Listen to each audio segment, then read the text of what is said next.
एक वसी और रोशन जंगल था जहां सूरज की किरणें दरख्तों के बीच से छन कर जमीन पर पड़ती थीं। इस जंगल में जानवरों की अपनी एक दुनिया थी। कोई ताकतवर था, कोई तेज, कोई होशियार और कोई शरारती। इसी जंगल में एक नन्हा सा शेर रहता था जिसका नाम सन्नो था। सन्नो अभी छोटा था मगर उसके दिल में खुद को बड़ा समझने का गुरूर भरा हुआ था। वो समझता था कि चूंकि वो शेर है इसलिए जंगल का बादशाह बनना उसका हक है। वो ऊंची आवाज में दहाड़ने की कोशिश करता, हालांकि इसकी आवाज अभी कमजोर थी। वो दूसरे जानवरों को हुक्म देता मगर अक्सर खुद ही मुश्किल में पड़ जाता। बंदर इस पर हंसते, हिरन मुस्कुराते और हाथी खामोशी से आगे बढ़ जाते। सन्नो के वालिद एक दाना शेर थे। वो कम बोलते थे मगर जब बोलते तो बात दिल में उतर जाती। वो अक्सर कहते, ताकत सिर्फ पंजों में नहीं होती, अक्ल और सब्र भी जरूरी होते हैं। मगर सन्नो ये बात सुनकर नजरअंदाज कर देता। एक दिन सन्नो ने जिद पकड़ ली कि वो जंगल के खतरनाक हिस्से खामोश वादी में जाएगा।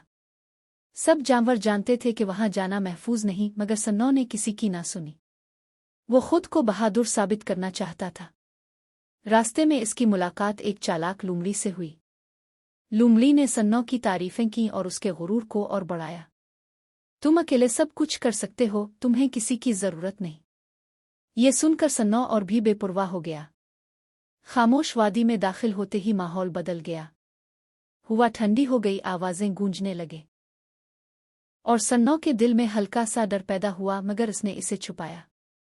अचानक जमीन धंस गई और सन्नो एक गहरे गड्ढे में गिर गया। गड्ढे में गिरने के बाद सन्नो ने जोर से दहाड़ने की कोशिश की मगर उसकी आवाज कमजोर थी। वक्त गुजरता गया, कोई नहीं आया। सन्नो थक गया, खौफजदा हो गया और पहली बार इसे एहसास हुआ कि अकेले होना कितना मुश्किल होता है। इसकी आंखों में आंसू आ गए। इसे अपने वालिद की बातें याद आईं। अब इसे समझ आ रहा था कि गुरूर ने इसे कहाँ ला खड़ा किया है। वो खामोशी से मदद का इंतजार करने लगा। उधर जंगल में सन्नो की गैर मौजूदगी का शोर मच गया। इसके वालिद ने फौरन जानवरों को जमा किया। सब ने मिलकर तलाश शुरू की। हाथियों ने सूंडोहे से रास्ते साफ किए, बंदरों ने दरख्तों से खबरें पहुंचाईं और एक छोटे मगर होशियार चूहे ने गड्ढे की जगह बता दी। काफी मेहनत के बाद सन्नो को गड्ढे से निकाला गया। सन्नो शर्मिंदा था।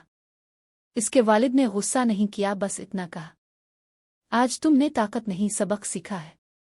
इस दिन के बाद सन्नो बदलने लगा। वो बोलने से पहले सोचने लगा, दूसरों की बात सुनने लगा और मदद मांगने में शर्माने लगा। कुछ वक्त बाद जंगल में शिकारियों का खतरा पैदा हुआ। इस बार सन्नो ने जल्दबाजी नहीं की। इसने सब जानवरों को इकट्ठा किया, सबकी बात सुनी और एक मंसूबा बनाया। सब ने मिलकर काम किया और शिकारी वापस चले गए। जानवरों ने खुशी मनाई मगर सन्नो ने फख्र नहीं किया। इसने सबका शुक्रिया अदा किया। अब वो समझ चुका था कि बादशाह वो नहीं जो हुक्म दे, बल्कि वो जो सबकी हिफाजत करे। और यूं सन्नो एक गुरूर करने वाले बच्चे से एक समझदार रहनुमा बन गया। यही उसकी असल जीत थी।